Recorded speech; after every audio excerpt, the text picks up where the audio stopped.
പുതിയ സിം കാർഡാ. ഇപ്പൊ പുതിയ സിം കിട്ടാനേ വലിയ റിസ്കാ. ഓ, വക്കച്ചൻ വിചാരിച്ച അതൊക്കെ നടക്കും.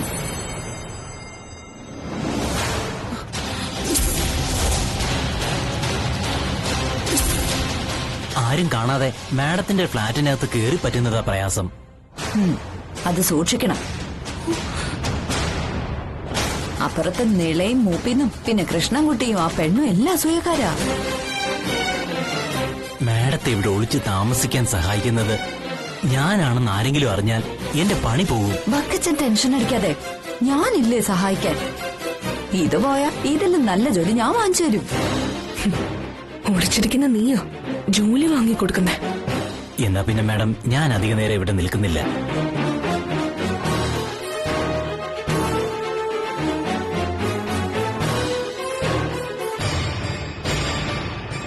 ഓ, അപ്പോ അതാണ് കാര്യം. അങ്ങനെ വിമല മെഡിക്കാവണ്ട. കൈയോടെ പോലീസ് ലയിപ്പിച്ചേക്കാം.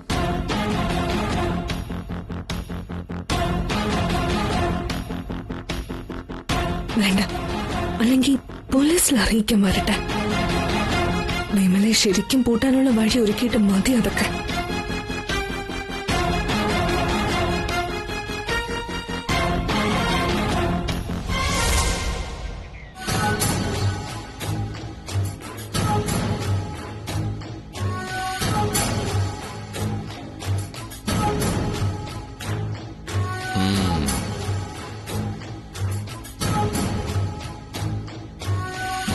ചുരുക്കത്തിൽ 2 ജോഡി ദമ്പതികൾ അറമാദിക്കാണ് ഫ്ലാറ്റിൽ.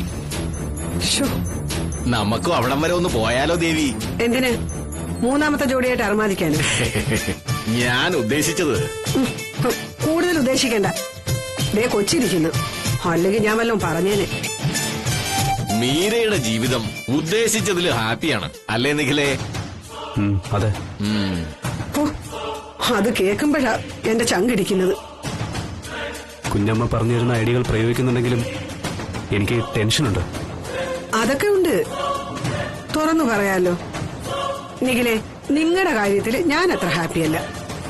എപ്പോഴാണെന്ന് അറിയത്തില്ല അരവിന്ദ് രാജ കയറി ഗോളടിക്കുന്നത്.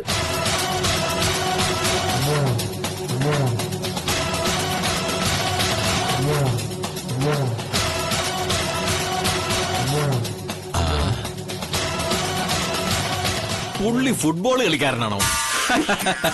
ഗോൾ അടിക്കുന്ന ദേവി പറഞ്ഞപ്പോഴാ ഞാൻ അറിഞ്ഞത് കേട്ടോ. ഫുട്ബോൾ അല്ല, വോളിബോളാ കളിക്കുന്നത്. ആണോ? ഓ, ഒന്നും മിണ്ടാതിരുന്നേ. ഓക്കെ, ദേവി പറഞ്ഞോളൂ. മോനെ, അടുത്ത മാസം നിള ഛർദിക്കണം, അവക്ക് തല ചുറ്റണം, ക്ഷീണം ഉണ്ടാവണം. ആശുപത്രി ചെല്ലുമ്പോ ഡോക്ടർ പറയണം വിശേഷം ഉണ്ടെന്ന്. അന്ന് ഞാൻ നിനക്ക് സൂപ്പർ ഒരു പാർട്ടി നടത്തിയിരിക്കും. മനസ്സിലായോ? മനസ്സിലായി.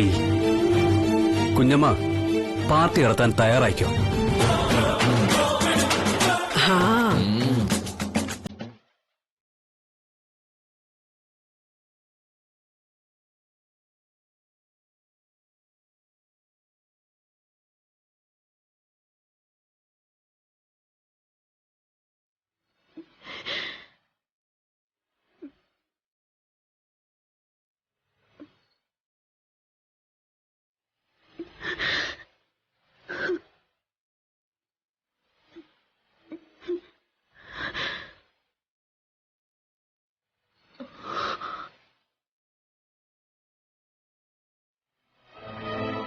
മീര,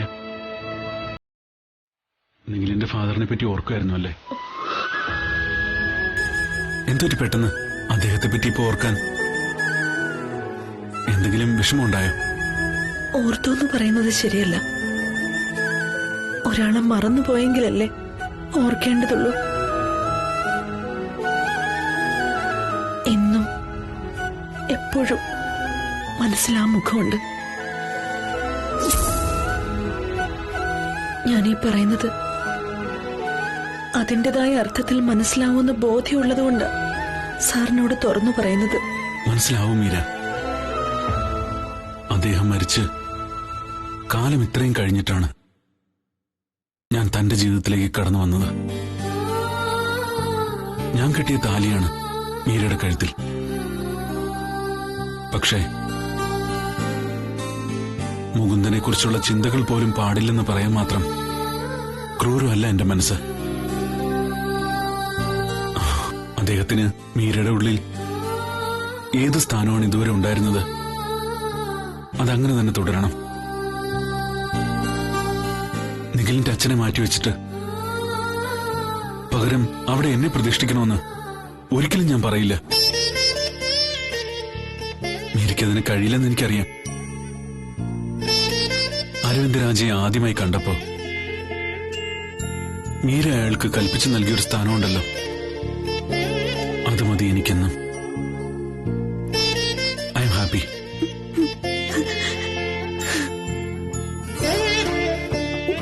എന്തു പറ്റി മീര? ഫീൽ ചെയ്യാൻ വേണ്ടി ഞാനൊന്നും പറഞ്ഞില്ലല്ലോ. മനസ്സിന് സമാധാനം തോന്നിയപ്പോ അറിയാതെ കണ്ണു നിറഞ്ഞു പോയി. ഇപ്പൊ പറഞ്ഞ ഈ വാക്കുകളില്ലേ, എനിക്കിത് മതി ആശ്വസിക്കാൻ. ഇത് മതി.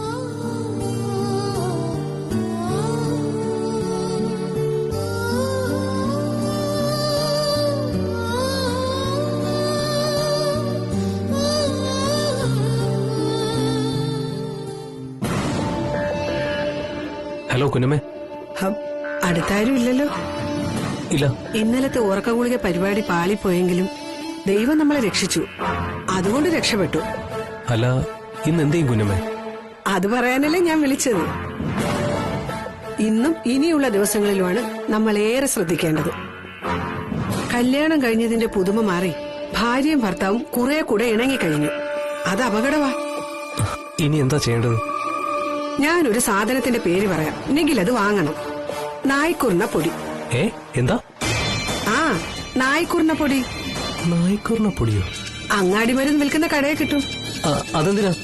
നായ്ക്കുറിന പൊടിയുടെ പ്രത്യേകത എന്താന്ന് വെച്ചാലേ ഭയങ്കര ചൊറിച്ചില. അതൊന്ന് തൊട്ടാ മതി, തൊടുന്നടൻ ചൊറിഞ്ഞു ചൊറിഞ്ഞ് ഊപ്പാട് വരും. ഇന്ന് രാത്രി അരവിന്ദ് രാജ ഇടുന്ന ഷർട്ടില് മോൻ നായ്ക്കുറിന പൊടി വിതരണം. അതുകൊണ്ടെന്താ? അയാള് ചൊറിഞ്ഞു ചൊറിഞ്ഞ് മരിക്കുന്നേ. രാത്രി മുഴുവന് ശരീരം ചൊറിഞ്ഞ് നേരം വെളുപ്പിക്കുന്ന ആക്ക് എന്തോ ആദ്യ രാത്രി. എങ്ങനുണ്ട്? Good idea. ആ, ഇപ്പൊ അങ്ങനെ ചെയ്. നാളത്തെ കാര്യം നാളെ. ഓക്കെ? ഓക്കെ. ആ,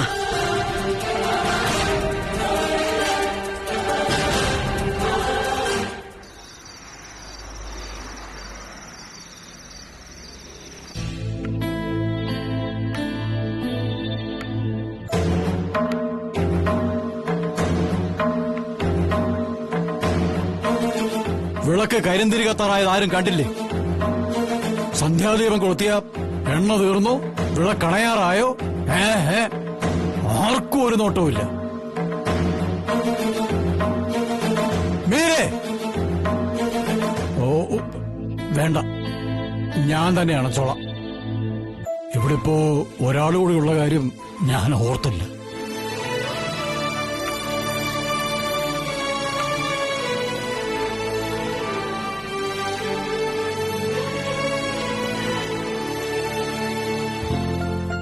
രാവിലെയും വൈകിട്ടും നിത്യവും വിളക്ക് വയ്ക്കുന്ന പതിവുണ്ട്. അരവിന്ദിൽ ഇതിലൊക്കെ വിശ്വാസമുണ്ടോ എന്നറിയില്ല. ദൈവവിശ്വാസമുണ്ട് എനിക്ക്, എന്നാൽ ദേവാലയ വിശ്വാസമില്ല. എന്നുവെച്ചാ അമ്പലത്തിൽ പോയി കുറെ ഷോ കാണിക്കുന്നതിൽ താല്പര്യമുള്ള കൂട്ടത്തിലല്ല ഞാൻ. നമ്മുടെ പ്രവൃത്തിയാണ് നമ്മുടെ ഈശ്വരൻ എന്ന് വിശ്വസിക്കാൻ എനിക്കിഷ്ടം. ഗുഡ്, നല്ല നിലപാടാണ്. മനസ്സിൽ വല്ലാത്ത ഭാരം വന്ന് നിറയുമ്പോൾ എപ്പോഴും ഉറ്റവരും ഉടയവരുമായോ അത് പങ്കുവെക്കാൻ കഴിഞ്ഞെന്ന് വരില്ല. അപ്പോ ഒന്ന് ചാരി നിന്ന് ആശ്വാസം കണ്ടെത്താനുള്ള ഒരു ചുവര്, അതാ ഈശ്വരവിശ്വാസമെന്ന് എനിക്ക് തോന്നിയിട്ടുള്ളൂ. അരവിന്ദ് പറഞ്ഞ അതേ വിശ്വാസ പ്രമാണങ്ങളായിരുന്നു എന്റെ മകൻ മുകുന്ദനും. മകനെപ്പറ്റി ഞാൻ ആരോടും ഒന്നും പറയാറില്ല. ആരെങ്കിലും ചോദിച്ചാൽ തന്നെ ഒഴിഞ്ഞു മാറും. എന്നാൽ എന്റെയും മീരയുടെയും മനസ്സിൽ ഇപ്പോഴും മുകുന്ദൻ സജീവമായിട്ടുണ്ട്. യാദൃച്ഛികമായിട്ടാണ് ഞാനിതിപ്പോ പറഞ്ഞതെങ്കിലും അതിനൊരു കാരണമുണ്ട്. അരവിന്ദന് പകരമാവില്ല മറ്റൊരാൾ എന്നെനിക്കറിയാം. എന്നാൽ മുകുന്ദന്റെ സ്ഥാനത്താണ് ഇപ്പോ അരവിന്ദ് നിൽക്കുന്നത്. മരുമകളായ മീരയുടെ ഭർത്താവുമ്പോൾ എന്റെ മകനാണല്ലോ. അതേസമയം മകളായ മീരയെ വിവാഹം കഴിച്ചയാൾ മരുമകനുമാണ്. അതായത് അരവിന്ദ് രാജ ഒരേ സമയം എന്റെ മകനും മരുമകനുമാണ്. ഞാൻ ഈ പറഞ്ഞ വിഷയത്തിൽ എന്തെങ്കിലും അഭിപ്രായ വ്യത്യാസമുണ്ടോ? ഇല്ല. ഇപ്പോഴും ഞാൻ സാറെന്ന് വിളിക്കുന്നത് അങ്ങനെ വിളിച്ച് ശീലിച്ചു പോയതുകൊണ്ടാണ്. മീരയുടെ അച്ഛൻ എന്റെയും അച്ഛനാണ്. എന്നും അതങ്ങനെ തന്നെ ആയിരിക്കും.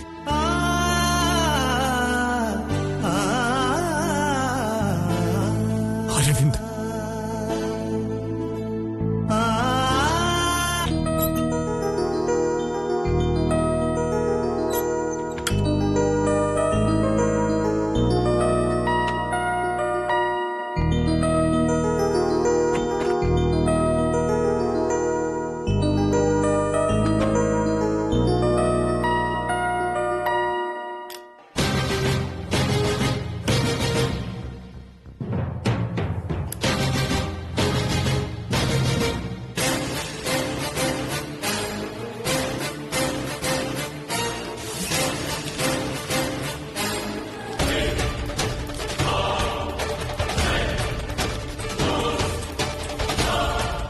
ഇന്ന് രാത്രി മുഴുവൻ ചൊറിയണം.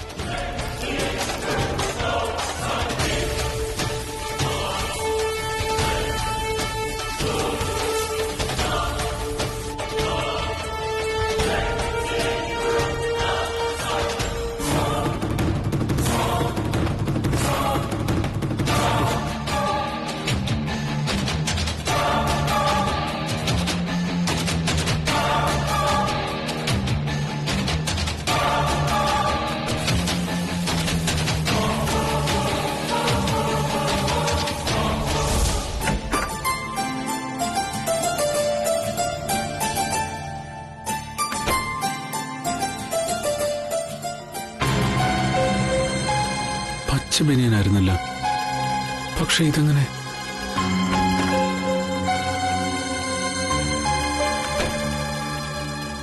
ഞാൻ എടുത്തു വെച്ചിരുന്ന വേറൊരു ബനിയനായിരുന്നല്ലോ, അതെവിടെ? ഞാനതെടുത്തു മാറ്റി, പകരം ഇത് വെച്ചു. അതെന്തിനാ മാറ്റിയത്? ആ കളർ വേണ്ട, അത് ശരിയാവില്ല. അതെന്താ മീരെ?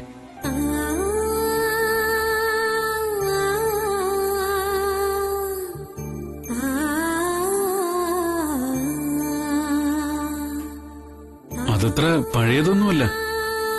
എവിടെ വെച്ചത്? നീ എടുത്തന്നെ. ആ ടീഷർട്ട് ഇടണ്ട. എന്തു പറ്റും മീരെ? നിഖിലിന്റെ അച്ഛന്റെ ഇഷ്ട നിറമായിരുന്നു പച്ച. ഇലകളെയും കാടിനെയൊക്കെ സ്നേഹിച്ച ആളല്ലേ. പച്ച നിറത്തിലുള്ള കുറെ ഷർട്ടുകൾ ഉണ്ടായിരുന്നു മുകുന്ദേട്ടന്. ആ ടീഷർട്ട് കണ്ടപ്പോ എന്നെ ഓർമ്മകൾ എവിടേക്കോ കൂട്ടിക്കൊണ്ടുപോയി.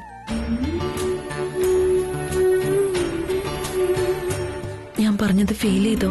ഏയ് സാരമില്ല, എനിക്കിത് മതി.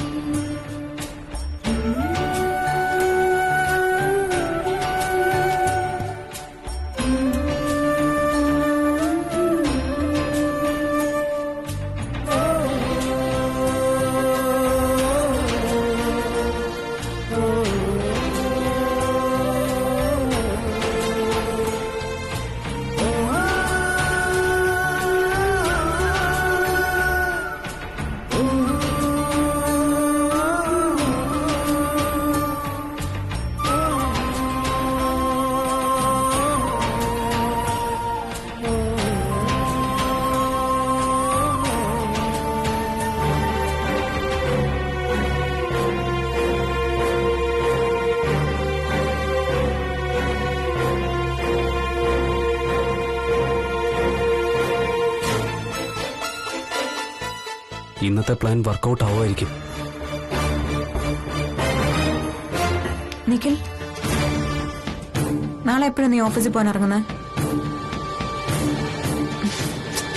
നിഖിൽ, നിഖിൽ, ആ നീ നാളെ രാവിലെ എപ്പ ഇറങ്ങും? എന്തിനാ നീ അത് അറിയുന്നത്? ഞാനും വരുന്നു നിന്റെ കൂടെ. എന്നെ ഒന്ന് ഓഫീസിലാക്കണം. എനിക്ക് സമയം കിട്ടുമെന്ന് തോന്നുന്നില്ല. നീ ഒരു ഊബറോ ഓട്ടോയോ വിളിച്ചു പോ. അതിനെനിക്ക് നിന്റെ ശുപാർശ വേണോ? മീരാമ്മയ്ക്കും സാറിനുവേ നമ്മുടെ വക ഒരു ട്രീറ്റ് കൊടുക്കണം. അതെങ്ങനെ വേണോന്ന് പ്ലാൻ ചെയ്യണോ ആദ്യം?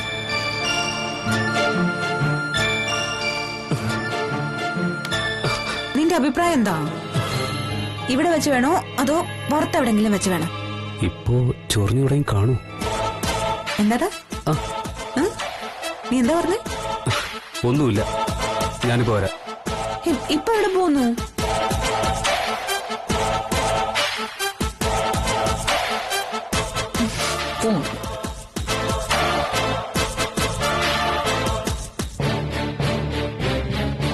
അനക്കൊന്നും കേൾക്കുന്നില്ലല്ലോ.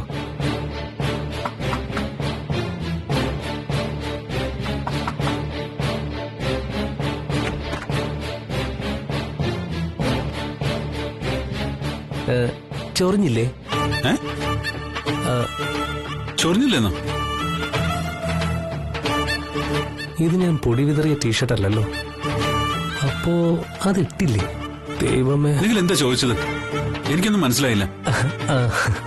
അല്ല, അപ്പുറത്തെ റൂമിലെ ഒരു പ്രത്യേകതരം പ്രാണിയുണ്ട്. തൊട്ടാ ദേഹം മൊത്തം ചൊറിയും. അല്ല, ആ പ്രാണി തൊട്ടിട്ട് ചൊറിഞ്ഞില്ലേന്നാ ചോദിച്ചത്. ഇല്ലില്ല. നിനക്ക് ഉറങ്ങാറായില്ലേ? ഞാൻ ചിന്തിക്കായിരുന്നേ, ഇപ്പൊ എന്താ പറയാ, ചീട്ട് കളിക്കാൻ വിളിച്ചാലോ? അതെ, ഉറക്കം വരുന്നില്ലെങ്കിൽ നമുക്ക് കുറച്ചു നേരം ചീട്ട് കളിച്ചാലോ? ചീട്ട് കളിക്കാനോ ഈ സമയത്തോ? ആ, ഈ സമയത്ത് ചീട്ട് കളിക്കുന്ന രസം. ഭയങ്കര എൻജോയ്മെന്റ് ആയിരിക്കും. കാർഡ്സ് എന്റെ കയ്യിലുണ്ട്. പോയി കിടന്ന് ഉറങ്ങ നിക്കല്. ഞാൻ റെഡി. നമുക്ക് റൗണ്ട് ചീട്ട് കളിക്കാം. അതാണ്. ഇതെന്താ ഇത്? ഒരു രസമല്ലടോ. എന്നാ വാ, നമുക്കിരിക്കാം.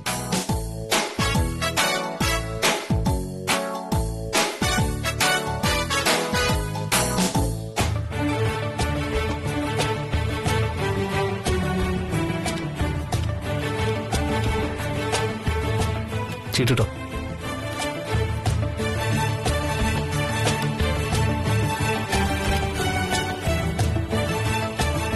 എനിക്ക് മനസ്സിലാവാഞ്ഞിട്ട് ചോദിക്ക. അതെ, എന്താ ഉദ്ദേശം? നിഖിൽ ഒരു ആഗ്രഹം പറഞ്ഞപ്പോ ഞാനത് കേട്ടു. അല്ലേ നിഖിൽ? അതെ. അല്ല, ഇവിടെ എന്താ പരിപാടി? കണ്ടില്ലേ നില? നീ പറ, ഇതിനെയൊക്കെ എന്താ ചെയ്യേണ്ടത്? ശരിക്കും നിങ്ങൾ ചീട്ട് കളിക്കാൻ പോവാണോ? പിന്നല്ലാതെ. കുറെ നാളെ കാർഡ്സ് കളിച്ചിട്ട് ഒന്ന് ഓർമ്മ പുതുക്കാന്ന് കരുതി. ഈ രണ്ട് പാർട്ടികളും ഇത്രയ്ക്ക് ആവാസന്മാരായിരുന്നു അമ്മേ. അച്ഛനെങ്ങാനും ഉണർന്നു വന്നാ ഇന്നിവിടെ യുദ്ധം നടക്കും. വീട്ടിനകത്തിരുന്ന് ചീട്ടുകളിന്നൊക്കെ കേട്ടാ അച്ഛൻ സഹിക്കില്ല. മുത്തശ്ശൻ എപ്പോഴേ ഉറങ്ങിക്കാണും. എന്നാ നമുക്ക് തുടങ്ങുന്നെങ്കിൽ തുടങ്ങാൻ വരട്ടെ. അയ്യോ, അച്ഛൻ.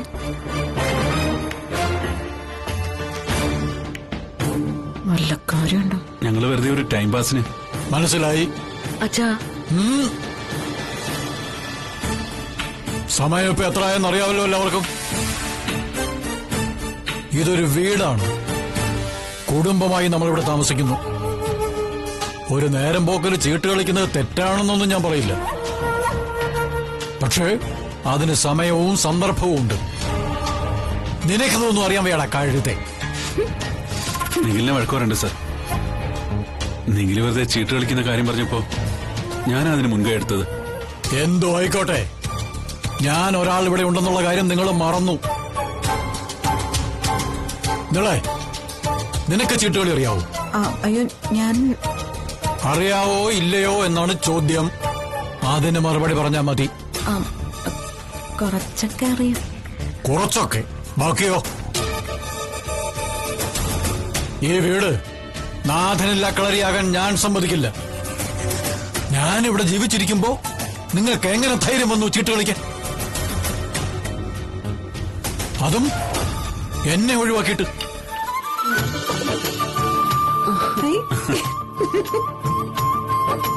എന്താ ഞാൻ ചീട്ട് കളിച്ച എന്റെ പൂണൂലൂര് പോവൂ? മുത്തശ്ശ, ഞാനും ഒരു കൈ ഇരിക്കാൻ പോവാ. നീ വാ. ഞാനോ? വന്നിരിക്കടി. ഈശ്വര പേടിപ്പിച്ചു കളഞ്ഞു. വേഗോട്ടെ വേഗോട്ടെ. ചീട്ടിട്.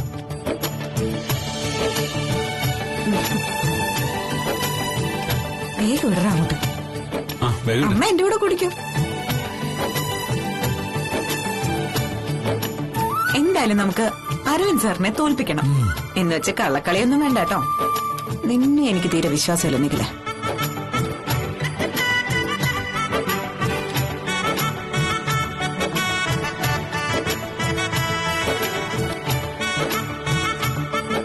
ആദ്യം ആരാ കളിക്കുന്നേ? ആ ആദ്യം ഞാൻ കളിക്കാം. ചീട്ട് നടക്കിക്കോട്ടെ.